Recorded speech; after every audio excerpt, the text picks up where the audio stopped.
Okay, so welcome back to another episode here on Sandy Bay Media. Make sure to give us a like and a follow. We're joined by Dan and Dee from Preston Lions, and we're going to get to know about the women's program at the club. Just to start off, Dee, can you just introduce yourself briefly? Yeah, so Diana Pikolowski. I've been playing at Preston for, if you consider this year as a official year, it's 21 years. So I basically started my career at Preston, Yep. and most likely will end my career at Preston. So I haven't, played outside of this club. So I can't really talk to, my experiences outside of this club. But it's been a long and eventful and fun time. Yeah. Thanks for that, and hopefully you'll stay at the club after you've finished playing and then just be around for a long time. If they'll have me, yeah. If they'll have you. One more question. And Dan, over to you. So I'm the head coach at Preston Lions. It's my first official season here as the head coach. I've been around NPL boys and NPL women for a few years now, and previous to that, coached at Stockport County in England for 3-4 years. And I'm from Albury-Wodonga originally, so I did a lot of my junior coaching in the local leagues up there, which is a pretty reasonable standard. So awesome. First thing we're going to start off is, can we just get a background on the club? So over to you, Dee. I guess a little bit of the background of the club. The club is one of the oldest clubs in Victoria, one of the oldest clubs in Australia. Been around the NSL and the boys for a very long time. Has a lot of ambition to get back to where it thinks it belongs, where I think it belongs, where a lot of the fans think it belongs. So, the creation of the B League, for example, is something that we're pretty keen on getting involved with in the boys, and it looks like it will happen very soon, which is really great news for them. Yep. The girls, I guess Di's probably the best person to answer a little bit more about the girls and how long they've been around and a little bit of history of the girls. So do you want to give us a little bit on their, Di? Yeah, sure. I mean, like you touched on, I guess, prior to the women's team starting, there was, the men and I guess how successful they were, where it was NSL, and then I think back then it was the VPL, Victorian Premier League, them winning that, I think, 4 times, and I think I was able to see 3 of those during my time, so which I was thankful for. But then I guess the women's program officially began in 1999.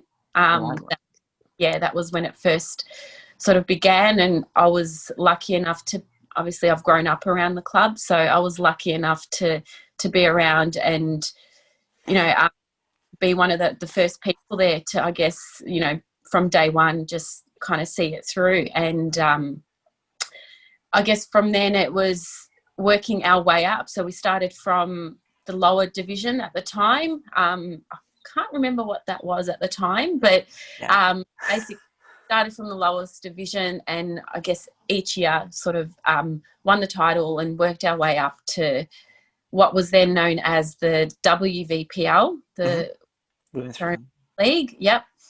There's spent a few years in the WVPL as well, but I think one of our most successful WVPL years was probably in 2007 when we made the semi-finals.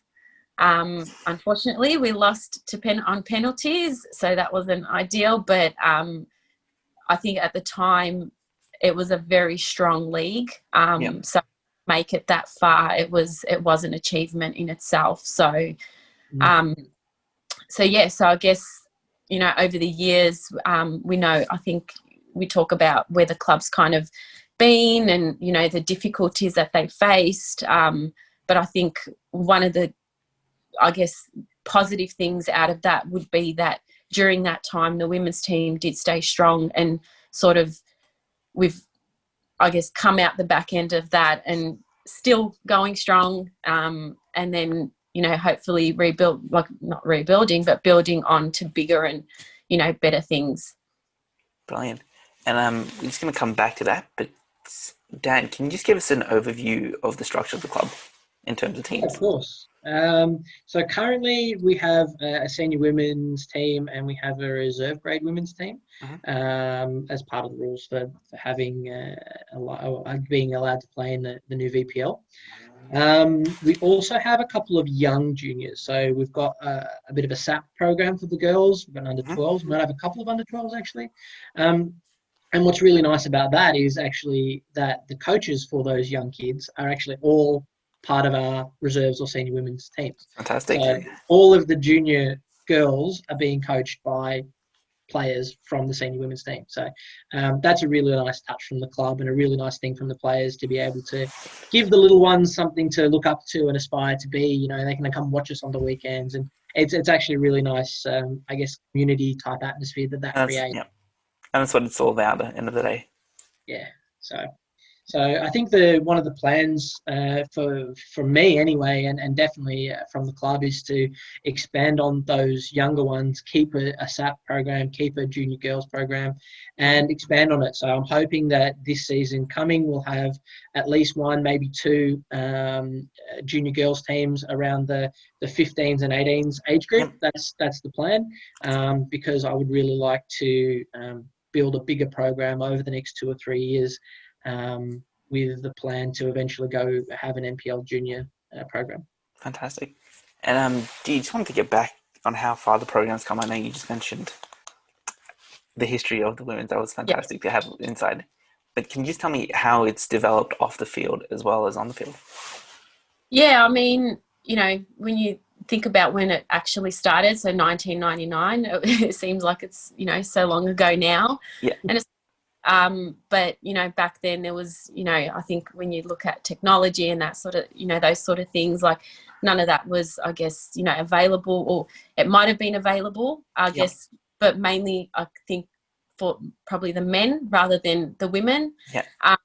And I think that's where we've sort of, I think, evolved as over time, is that it's not just, you know, it's not just about the men anymore. It's also bringing the women along as well. Yep. On that journey. And over the years I have seen, you know, many players sort of come and go, you know, but, you know, I think when players come to this club, they will always remember playing for Preston Lions. You know, that's the biggest thing that I've sort of, you know, have heard and I take. So, and you feel proud about that as well. So, you know, that is an achievement in itself. So, you know, it's a good culture. You know, it's a great club. It's a great culture to be around as well. So, like I said, over the years, definitely, you know, things I have seen, you know, things change, and we're at a point now where we can finally say, yeah, you know, we're on the same par as, I guess, the men, you know. Right. So. And I have to agree. I mean, I've been at a few different clubs coaching both boys and girls, from juniors all the way through to seniors. And one of the things that I was pleasantly surprised at was that in the last 12 months, and I can't really speak to before that, but in the last 12 months, I can genuinely say we have been treated equal to, sometimes possibly even better than the boys. You know, they've moved the 18 and 20 boys off training pitches so that we could train. They've said, no, you can't train tonight because of some of the weather and the pitchers looking after the pitches. And said, no, you can't train tonight. The girls are training, and move them on. And, you know, they moved the boys off one of their pitches, the senior men off one of their pitches so that we could train. So some of the support that they're actually throwing at this women's program is, you know, very unexpected, given that I've been at a few clubs that haven't been able to support the women in the same way. So, yep. That's great to hear. I mean, especially now and the changing of times, and it's brilliant. I know we just mentioned a lot of achievements. Is there anything that wasn't mentioned that you want to touch on? I don't know about achievements. I mean, Di's obviously mentioned one of the successful seasons that they've had back in 2007, and that was a very, very strong competition back then. I don't actually think that it's as strong now in the NPL as it was back then, where they had, you know, 6 or 7 super duper strong teams, whereas now you have 2 or 3 really strong teams. From an achievement from me in the last 12 months, I want to touch on the fact that we had nearly a full squad at every single training session, even during the lockdown period. Yep. Whether it was online or whether it was and for me, that's a huge achievement. Having such a high turnout, and having currently had commitment from players for a 100% recommitment to the next season. That's another massive achievement for us in the current environment. So I'm really, really happy with that as an achievement, and being treated equal to the men in a club that is so historic is also a massive achievement for I think this program. So I mean, we talk about trophies and things like that, but some of the achievements are more, I guess, about equality and being treated in that way. Yes, the off the field is just as important what happens on the park. Huge, yeah. Okay.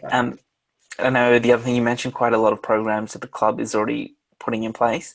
Did you want to touch on a few of them, or anything that's different? Yeah, so I sort of touched on just before about, I guess, the technology side of things, where we've never had, I guess, the privilege to be able to be a part of, but it's just things around having the GPS tracking, having that sort of stuff to be able to, I guess, obviously track where we're at, and that's one of the good things that we have been able to see. Yeah, I'm not sure, Dan. I don't know if you want to. Is this the first season you've had a strength and conditioning yet? Yes. So they've got strength and conditioning now. So they've got someone that's in charge of that. They've got their own physio. They don't share with the men now, which is fantastic. And they're at every training session. They're at every game, home or away. And that's not a requirement of the VPL. That's just a nice to have. And it's one of the things that the club said, yes, absolutely, we want you to have that. Yep. The GPS tracking, not just for me to be able to hold the players accountable for, hey, you didn't actually work as hard as you normally work tonight, but more so for their health and well-being. Hey, you didn't work as hard as you normally do. What's going on? Are you okay? And so for that in itself, not ever really having those things in the past, now having access to technology and personnel that actually allow us to keep them healthy, keep them fit, and get them into a place where they're going to be really, really competitive is another really, really big thing for me in the program. That's fantastic. And just to wrap up. One more before you jump on. One more thing that I think is really important that I haven't had a chance to mention is the fact that I guess in the past, the girls really haven't played in the stadium that much. And the stadium has sort of been held for the senior men and for the big crowds that they do get. And especially with a new grant from the council, so thank you very much to the council, a new grant from the council to build an add-on to the stadium. I think it was a $3 million grant. Wow. Is massive for this club and massive for the community. And we've already had some conversations with the committee and the board, and they are very, very keen for us to play in the stadium as part of this transition to being equal with the boys. So, for us to have that privilege of playing in front of potentially, I know that they get somewhere between a couple of hundred and a couple of thousand fans to some of these bigger games, even to the women. So, to be able to play in front of 300-400 people in the women, or in the men, 4,000 or 5,000 people, is a really, really big thing for the girls program and for the club itself. So this is a big project that they've obviously undertaken, and to get a new stadium up and running and in readying for the B League, I guess, and allowing us to play in that is huge again for this women's program. I mean, how many clubs get to say that they can do that? So. And I just wanted to wrap it up there. And I think you answered my final question, but Dee, you might want to add to this. Is there anything the club's doing going forward, either off the field, that you want to highlight? Yeah, I think the focus around, I guess, the juniors program, because ultimately, that's, I guess, they're the future of our club. So, the focus that they do have, not just around this, the senior men and women, it's around, that's where juniors is where it begins. So that they've had around the juniors, bringing that to life, and then, like I said, ultimately they're the future of our club. So, along with all these other, what Dan just touched on, the new kind of, rebuilding of the stadium and everything. So, it's looking positive. It's definitely looking positive, and it's definitely great to see over the years. So, yeah, looking forward to all the new changes, whether I'm playing or not. It's nice to be able to have someone who's been there from the start, on interviews like this, who can say where they started and where they're at now and can see it. So I have to say I'm really happy to have Di on board here, and it's great to have her around. Brilliant. Thank you for joining me this morning, and thank you for giving me an overview and sharing the story of Preston and what you're looking to do going forwards. Just want to wish you the best of luck, and hopefully we'll catch up down the track when Thank you things for go having back. us. Thank you for having us. Thank you. Thanks.